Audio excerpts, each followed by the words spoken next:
Hello, everyone, and welcome.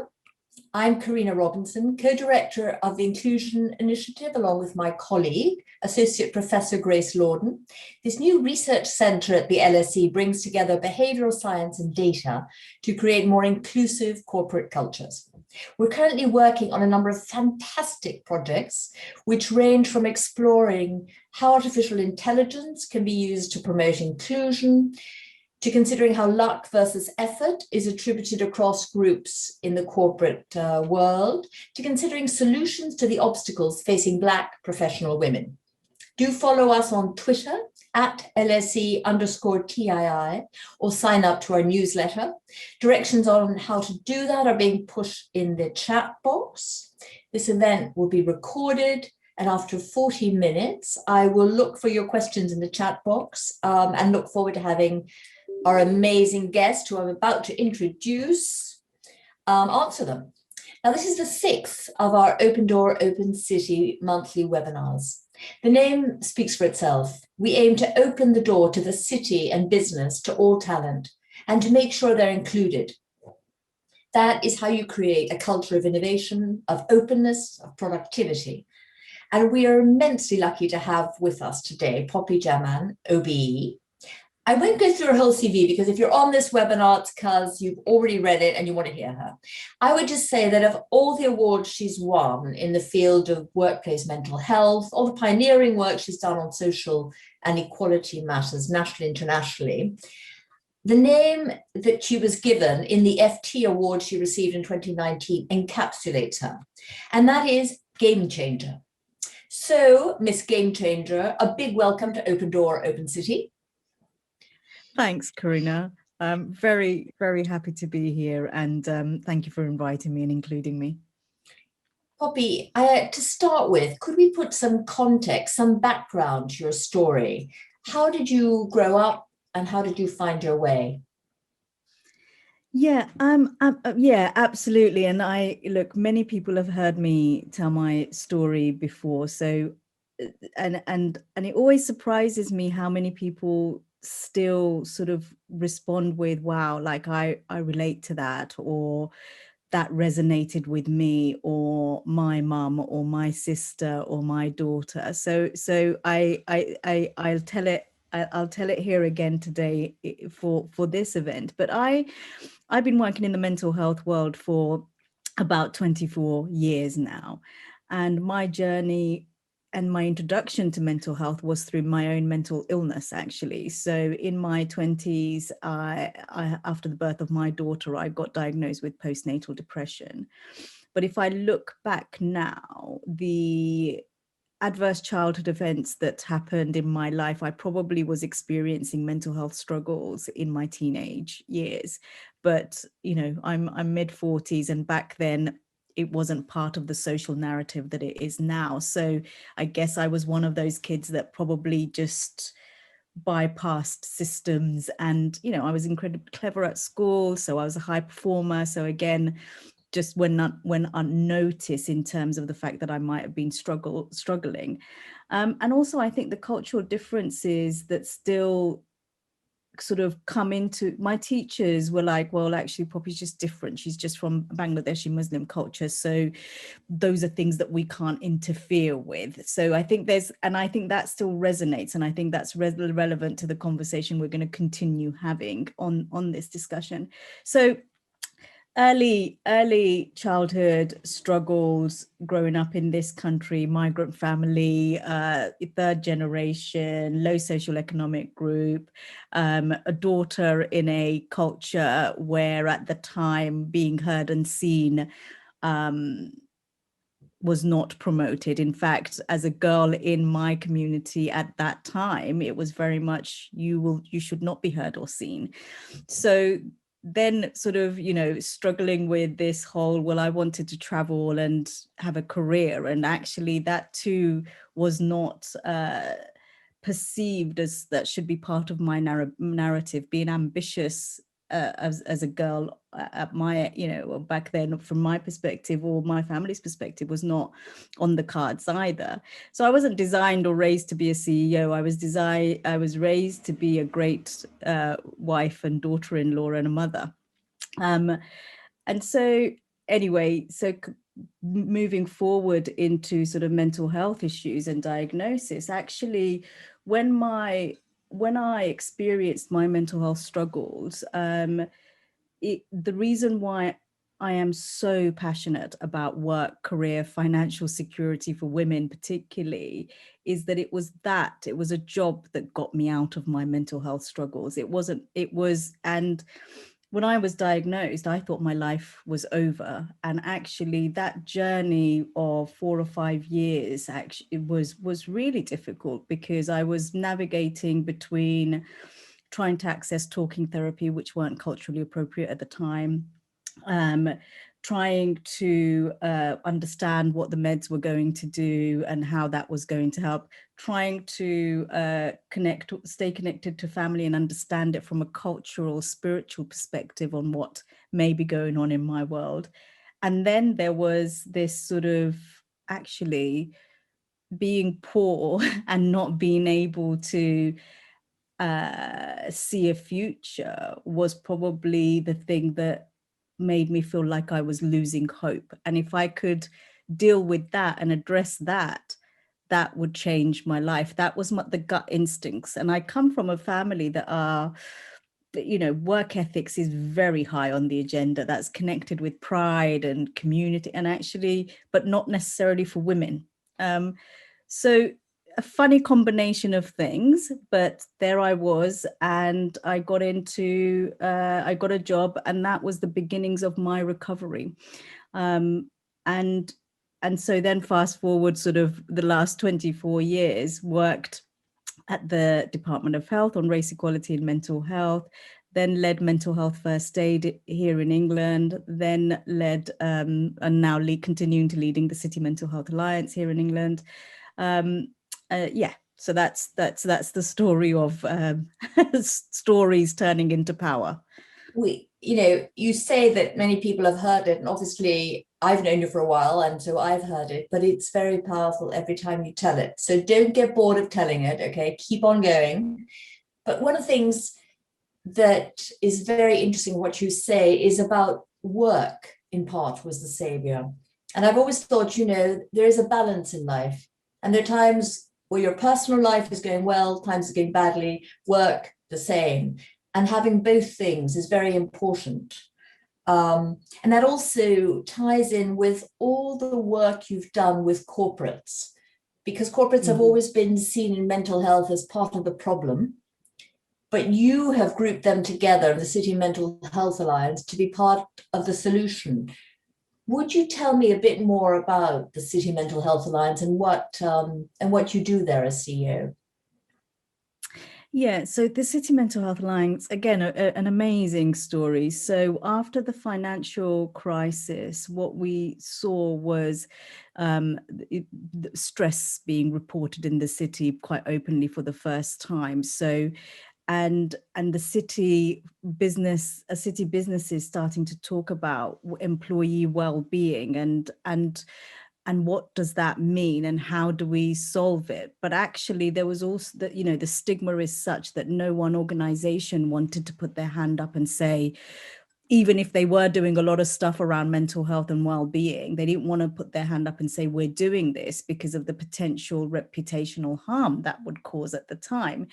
Because you can imagine looking at from on the outside on a highly stigmatized agenda. And if you're saying we're a law firm in the city creating working on mental health for our employees, it could be misconstrued that you've got employees who are really struggling, and the stigma and the shame and all of that. So this was a good sort of 13 years ago now. And so then business leaders got together who are all still part of the City Mental Health Alliance. So, I just helped out. This community is led by business and supported by experts. So business leaders got together and went, how do we solve this together? And then, random events, but I came into that group and had and the rest is history. So the City Mental Health Alliance, our vision is to create mentally healthy workplaces, And we're doing that around the world. We're in 4 countries: UK, Hong Kong, Australia, Singapore. We've also got US, India, New Zealand, Portugal, all in the pipeline. And we're also developing a sort of our global organization, if you like, now. So we're amazing. And why we're amazing is that big corporations, so Bank of England, BNY Mellon, Deloitte, KPMG, PwC, London Stock Exchange, so anchor organizations like the London Stock Exchange, Bank of England, and the City have lent in and gone, this is the right thing to do. So that's what we're doing. And then on a very practical point, so what does that actually mean? How do you create mentally healthy workplaces? So we're very practical. We're not a campaigning organization. What does your leadership look like? Is this a boardroom agenda? Have you done an assessment to identify where the strengths and weaknesses within your organization's culture is? Is there line manager training? So we're very pragmatic. And the other bit is, when we started, nobody was talking about workplace mental health. In fact, the number of times people said to me, don't call it mental health, call it resilience, call it something else. But now, I think one of the things the City Mental Health Alliance has done with the brands that are working with us and the stories that we tell of their successes is influence all of UK and globally to actually do better in this space. So as you can tell, Karina, I'm so proud of the City Mental Health Alliance. Not surprising, Poppy.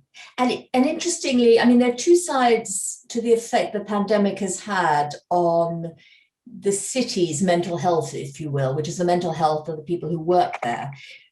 On the one hand, it's a positive. I feel companies are much more open to understanding mental health challenges of their employees, because all of a sudden leadership became more empathetic. You were seeing people's backgrounds. You were seeing the little child wandering around and having to be taken care of by the working mother at the same time as she was doing meetings and things. Do you think more of a stigma has been removed on the back of the pandemic? Yeah, I mean, even 2 years ago, if you had said to me calmness, kindness, and compassion were going to be part of the leadership skill set that we are going to be looking for in 18 months' time, I would have laughed. I would have been like, Karina, that's not happening. I've got an MBA. That was not what I was taught. Business schools are all about profit and how you actually increase reputation without thinking about the social impact. I have heard compassion more than I have heard any other word in the last 18 months, and staying calm as a leader, fostering a kindness culture. I mean, those are words that have come out of chief executives, the mouths of chief executives of banks, and that's absolutely the right thing, the right set of skills that we need for the rebuild and the future. And that's one of the things that I don't want to lose. But the other thing that's happened is we've all asked the question, how are you? And sincerely listened. Before the pandemic, the how are you question is essentially the training that we were trying to give managers. Ask that question. It's a workplace. It's relevant to workplace. It's so on some levels, amongst the tragedy of the pandemic and the loss and the grief, the one thing that has happened is this compassionate dialogue at every level in an organization where people have genuinely listened. And again, that's the other thing that I don't want us to lose from this, is how do we continue to ask how are you when it's appropriate and relevant, when you notice signs of change, when we're in transition, because those are all the stresses that we talk about in the workplace, and continue to actually act on those to create and foster a culture of well-being in businesses. The Samaritans have done a wonderful program under the Lord Mayor's appeal, where through surveys, they realize that many people are slightly intimidated by asking a colleague who's obviously troubled, how are they? Because they don't quite know what their responsibilities will be on the back of it. And they've got a great online program that they've launched in the last year that just helps talk you through, how you can help colleagues. And that's been downloaded and sponsored by the Lord Mayor's Appeal and the corporate sector. So a lot of good things have been coming out recently. But the fact is the pandemic has led to worsening mental health from those who are already experiencing problems and has brought in a whole new cohort.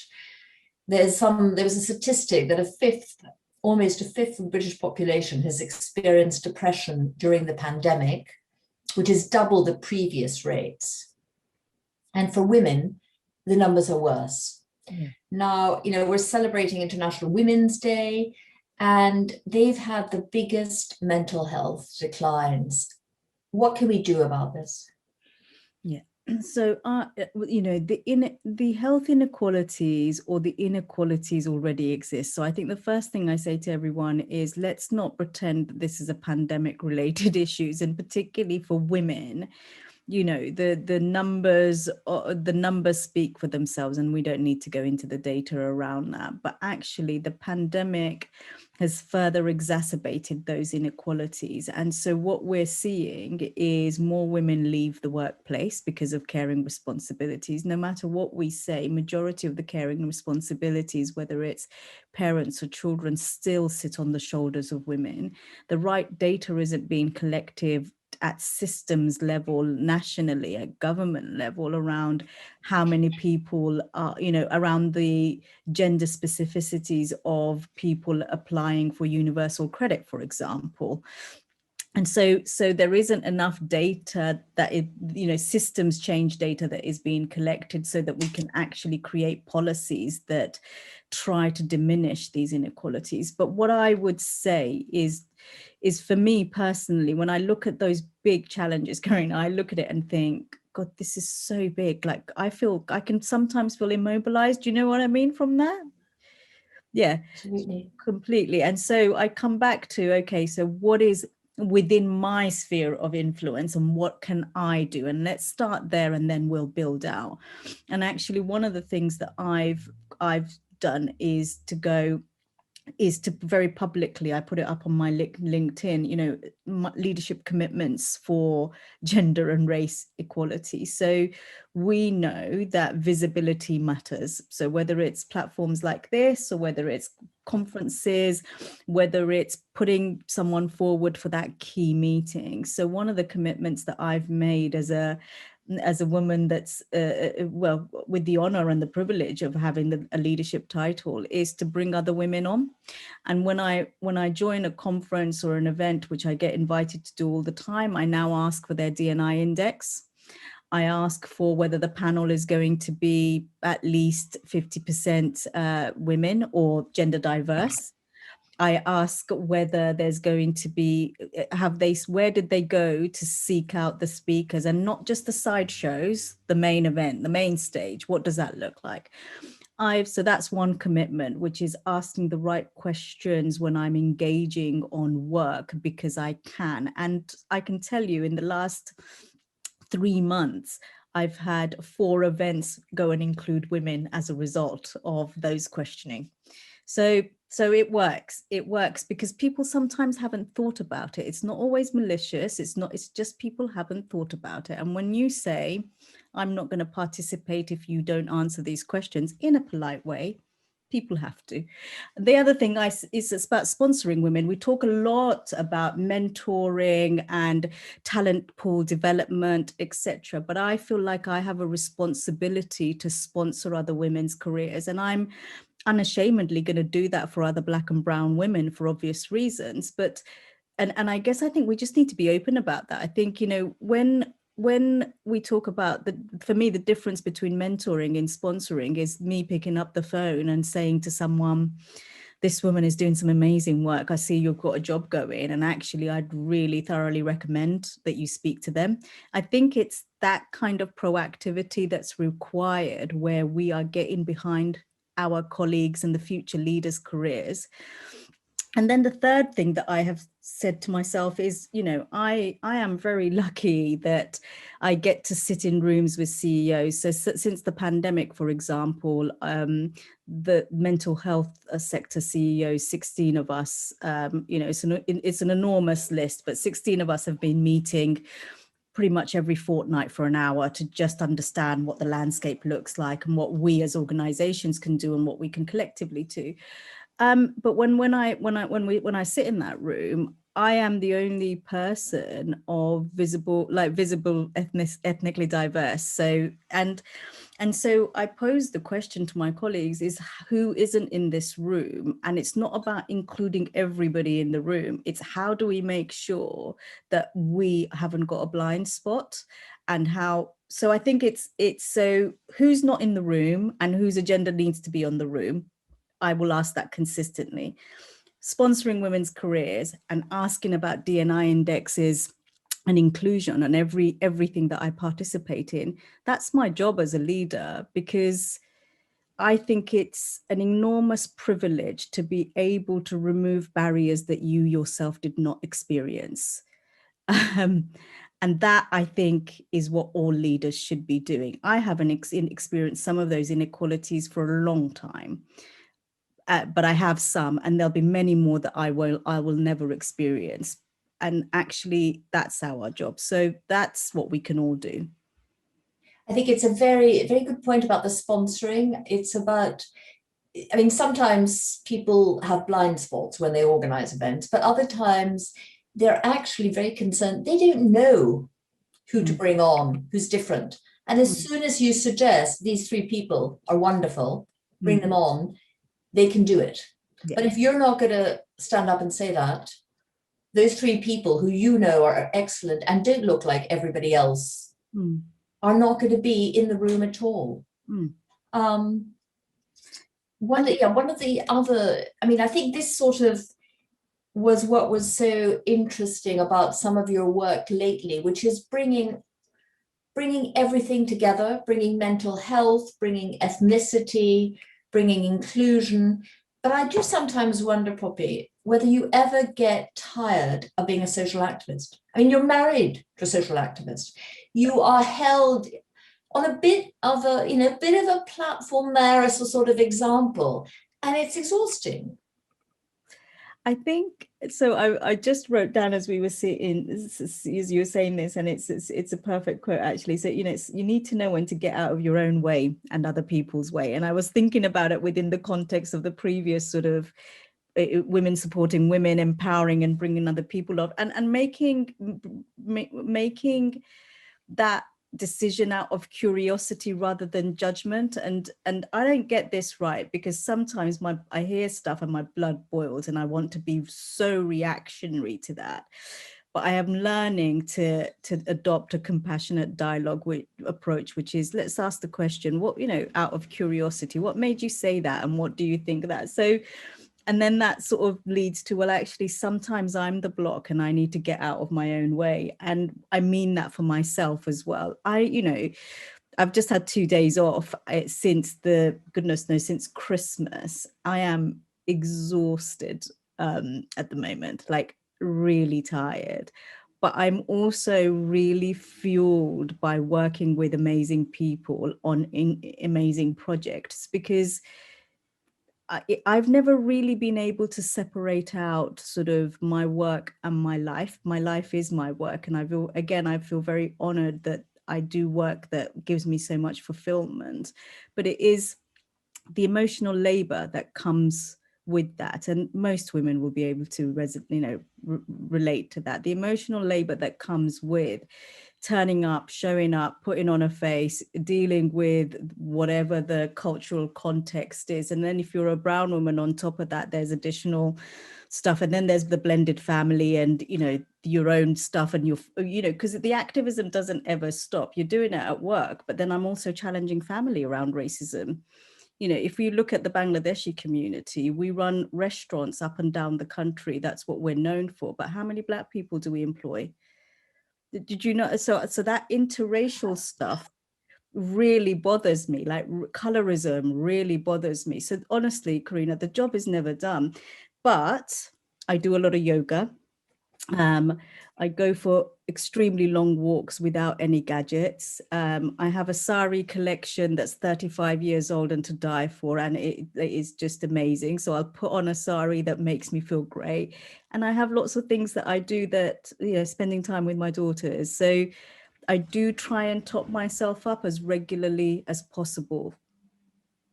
That is wonderful and very helpful, I'm sure, for a lot of people out there, because we all need to find ways of, as you say, topping yourself up with energy. Now, getting back to the corporate workplace, in one of your posts, you wrote about recognizing, and I quote, that discrimination had led me to contorting myself into shapes that enabled me to fit into the space allowed for me. I had grown to adapt like a chameleon and change color to suit my surroundings. And in so doing, I had lost my identity. End of quote. When you become part of an organization, it doesn't matter whether it's a government organization, it's a private company, you have to make some adjustments. You have to make some compromises. And at what point are those compromises a betrayal of self? How can you deal with that fine balance? Yeah, years of therapy and coaching is the short answer. So, and again, this is something that I say to everyone really, and again, particularly women.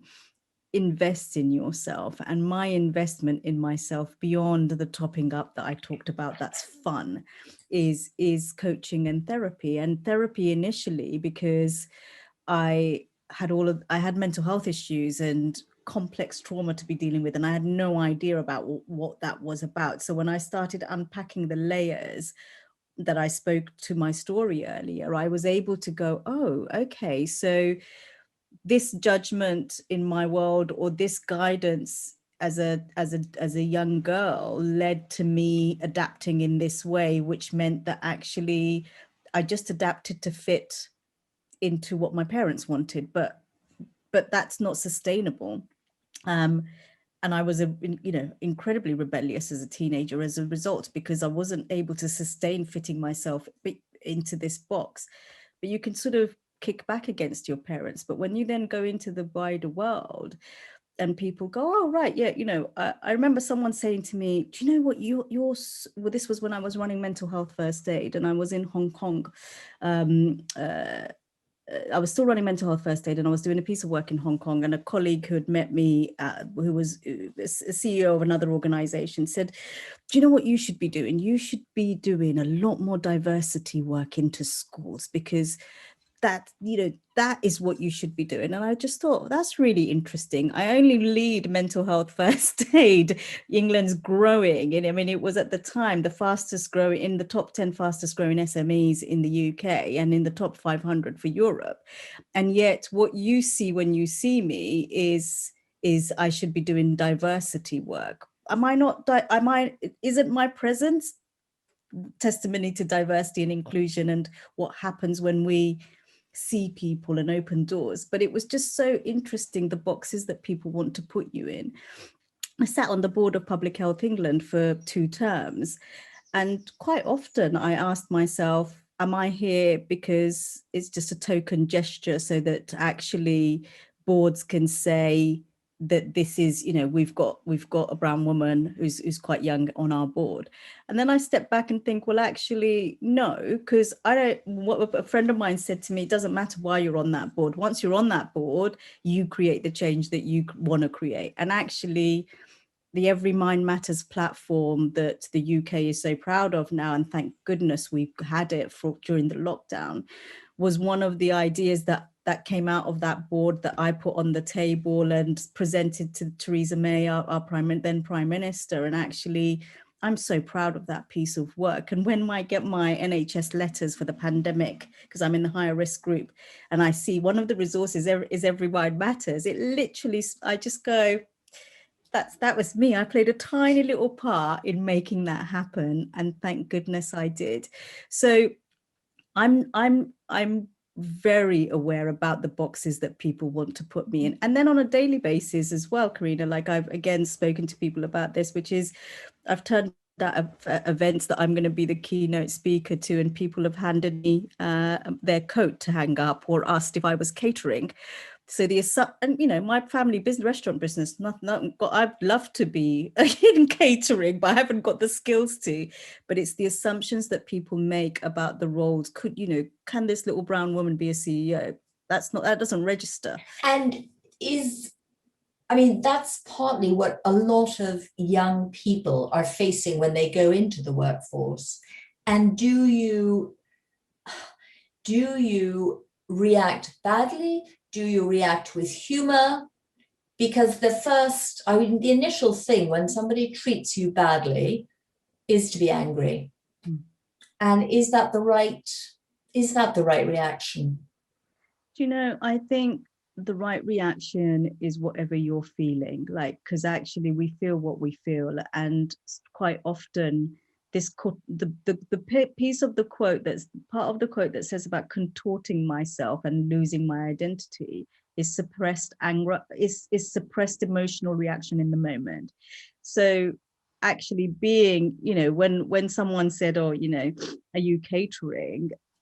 The feeling was, I'm furious, because actually I've had another 10 things today and I'm here, and now I'm catering. But the response was a big smile and, no, I'm not I'm your keynote speaker this evening. That was the response.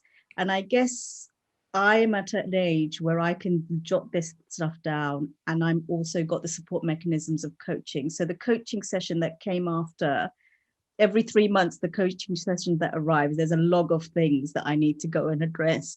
And usually that is about knowing that I felt something and I reacted in the way that I did. And sometimes those reactions are appropriate. Other times they leave me a little bit damaged. It's another little scar that just goes down. And all I need to do is name them to soothe them.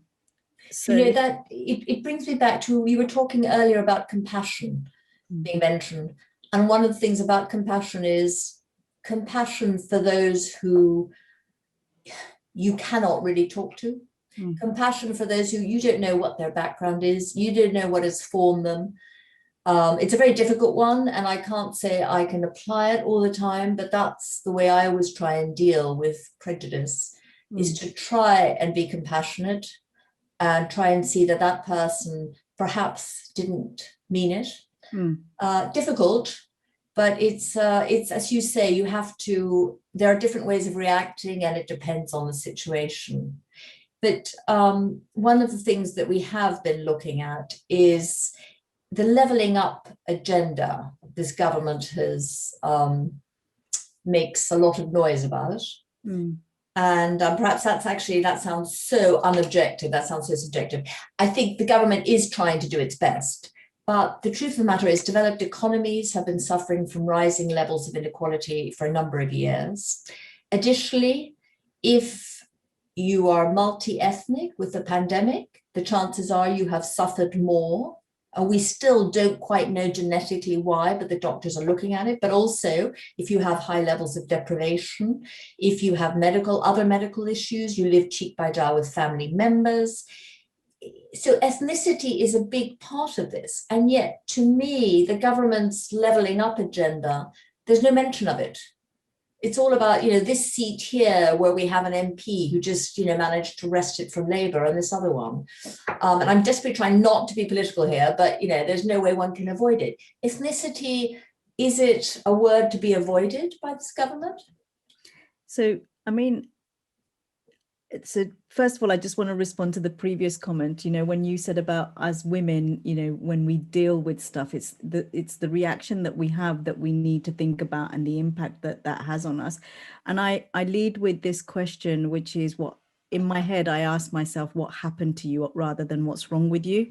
So when someone's when someone's pushed a button, I try and go, instead of going, what is wrong with you, is go, what happened to you?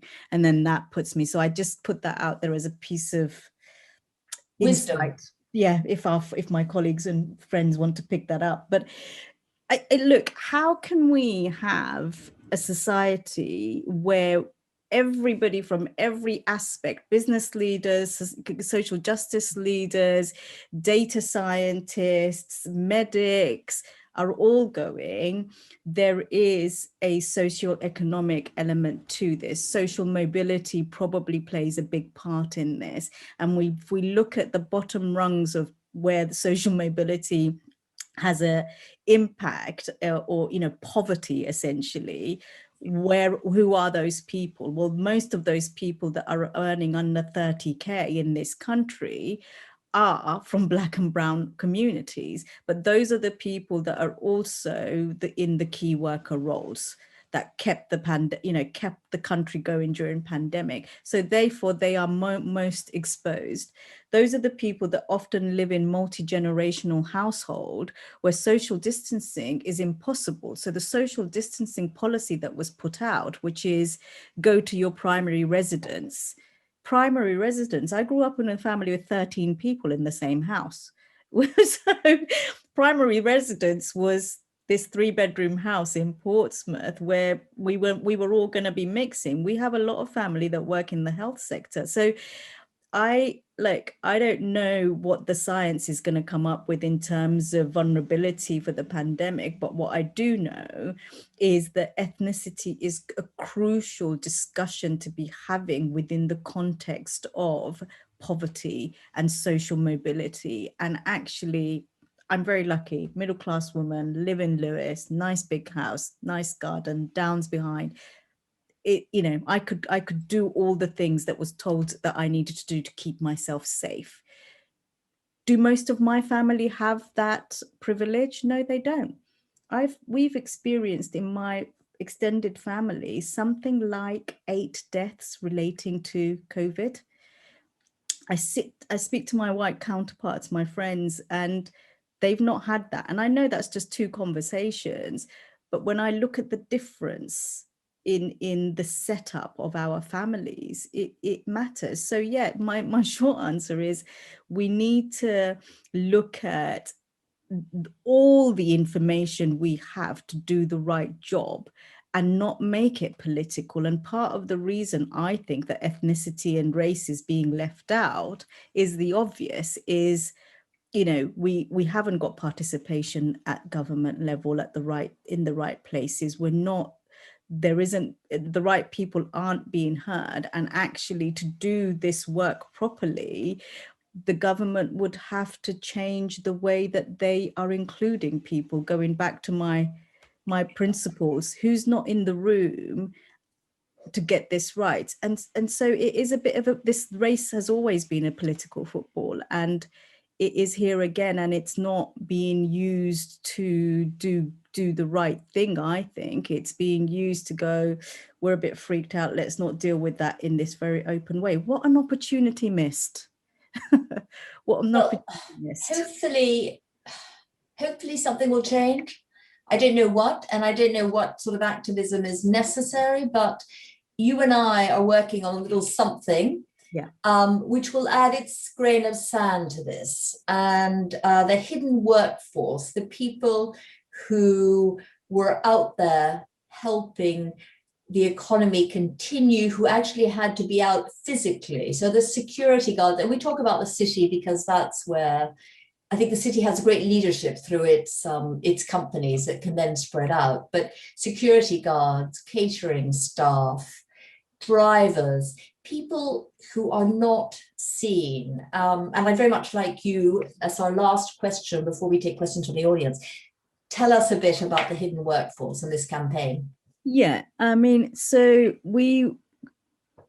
reflecting on the impact of the pandemic in the early days. So this was sort of summer last year, and I seeing the emerging data, I was really disturbed because actually at the time we didn't know what the death rates were going to be, and all of this data coming out, and I just thought, oh my goodness, well that's my cousin at risk, that's my sister-in-law at risk, that's my, because they were all key workers. And I thought, wow. So started to have this conversation within the City Mental Health Alliance leadership team. And in fact, there was 40 chief executives of banks on this one of these calls. And we had this conversation around the hidden workforce, you know. So, and then we were like, well, are they hidden, or are they people that we don't actually see? And then we were all able to go, well, it's really interesting, isn't it? So when we walk into a big corporate building in the city, how often do we thank the guy that's just opened the door? Or how often do we look up when somebody's brought in a cup of tea in a meeting and actually acknowledge that person? And in fact, what would it like? That's a responsibility that we need to all take individually, but as organizations in the city, we've got all of these well-being initiatives for our employees, but often the catering, you know, the people that are doing the routine manual work that turn up and used to open the offices before the employees came in and leave after the employees have gone home. These people just do this work like in stealth mode. But these are also the people that are the key workers of the city. These are also the people that are under the 30K threshold, often, you know, a lot lower than that.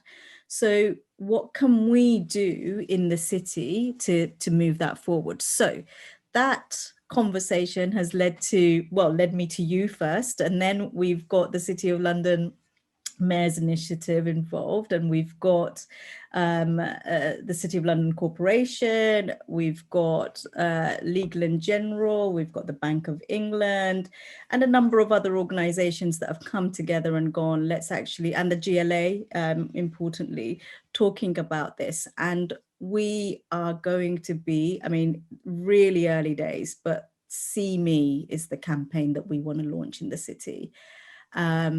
And it's going to be brilliant, because what we're doing is we're celebrating the diversity that we have in the city that keeps the city going, and actually workplaces that are in the city going, let's look at all of our workplaces, not just the categorization we have on how we're contracting with people.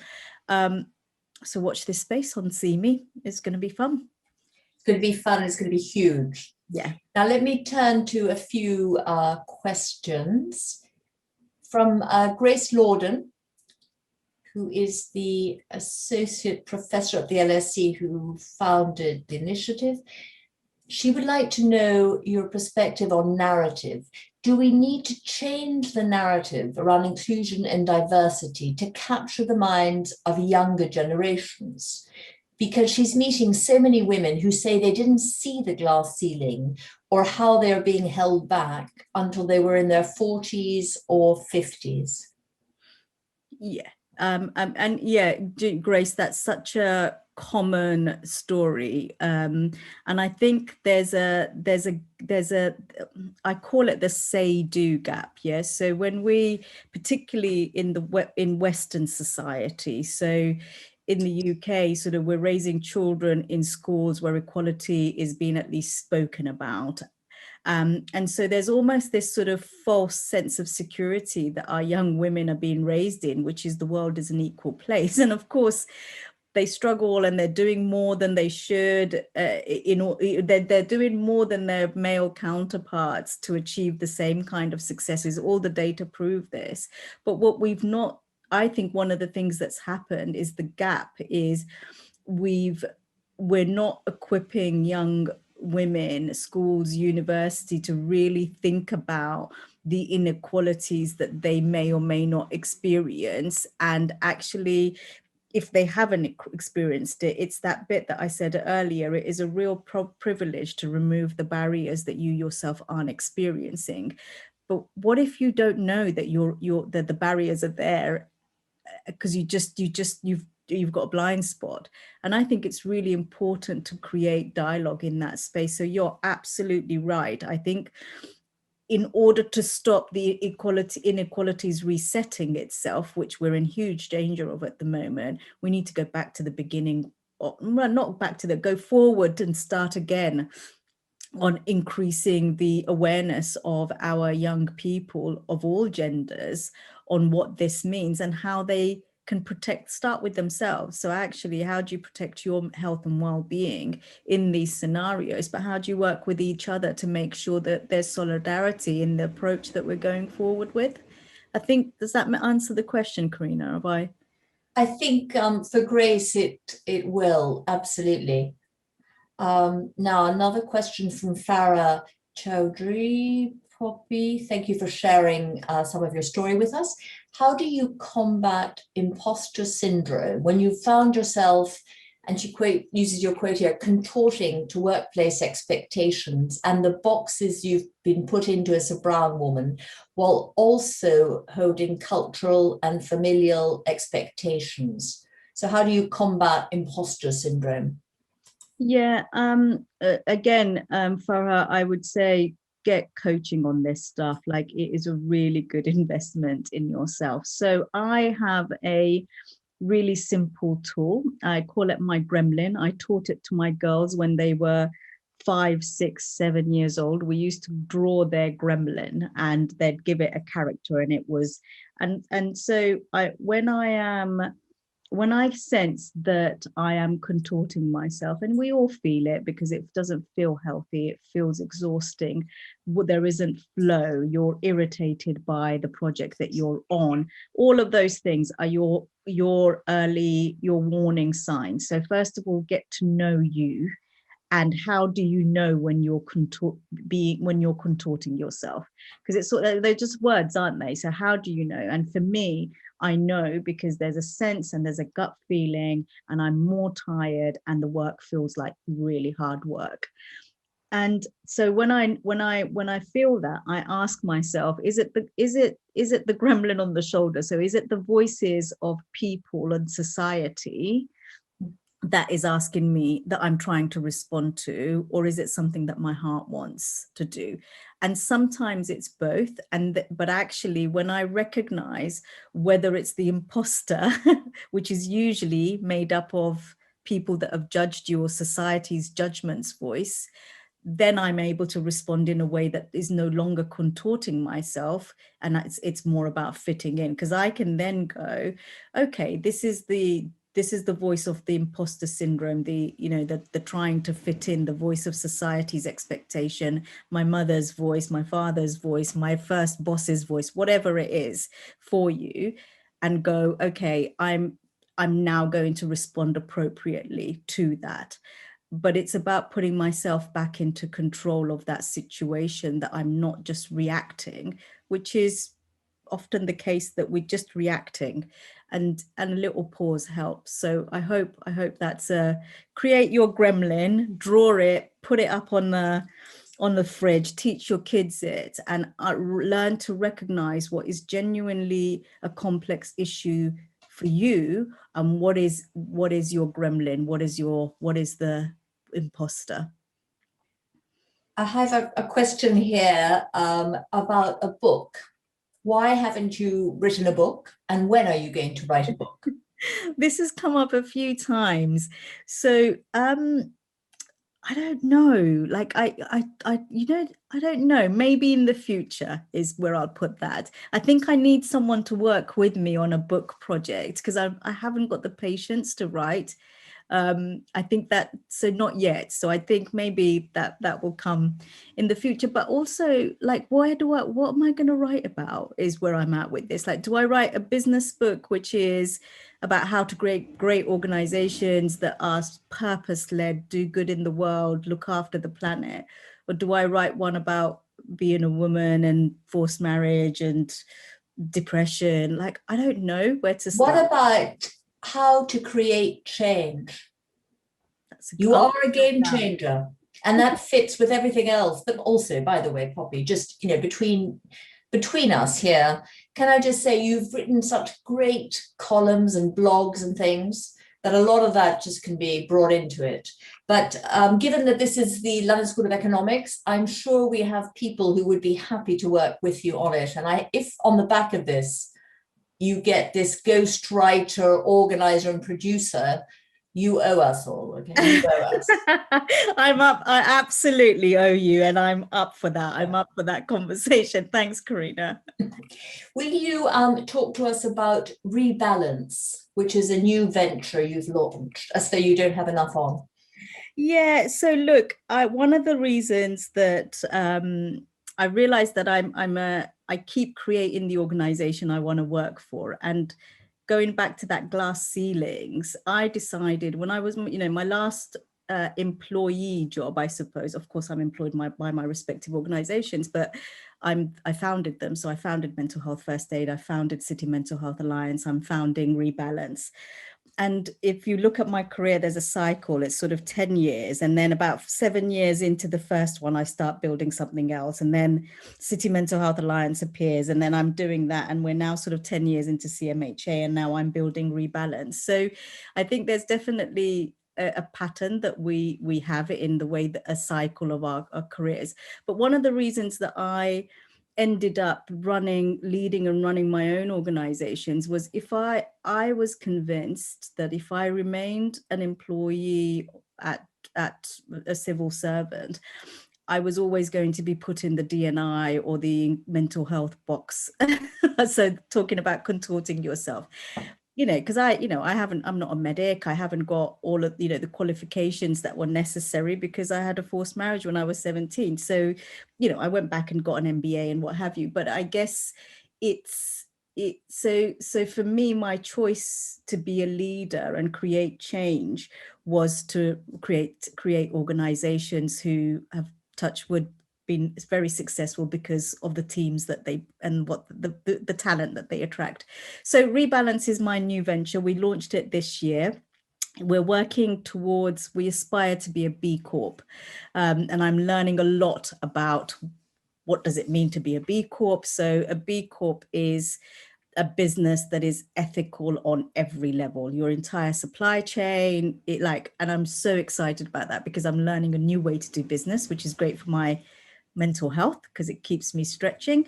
But our vision is to diminish inequalities by working with global communities, Karina. So we'll do, one project that we were doing was with 17 construction companies looking at mental health and suicide reduction on site.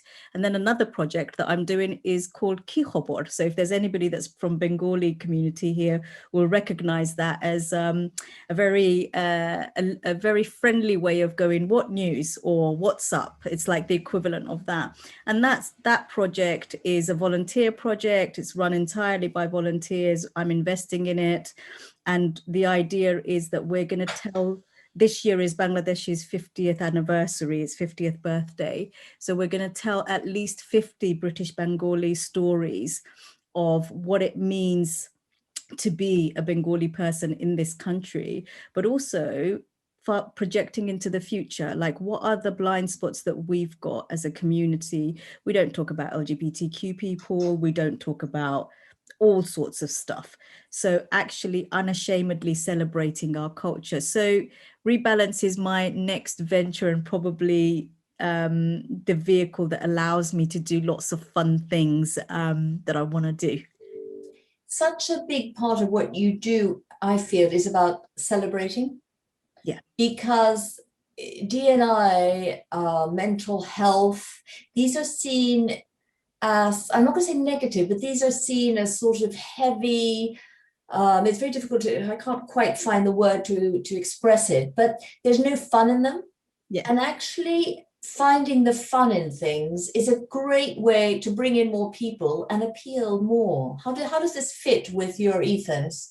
Well, I guess that's why Rebalance is called Rebalance. It's like, well, actually, let's take something that is, layered with stigma and injustice and trouble, and actually let's just look at that completely differently and put it into a celebratory spin. So, and it's not a spin, it's authentic, because actually when you come from feeling suicidal, which I did, I tried to end my life twice in my 20s.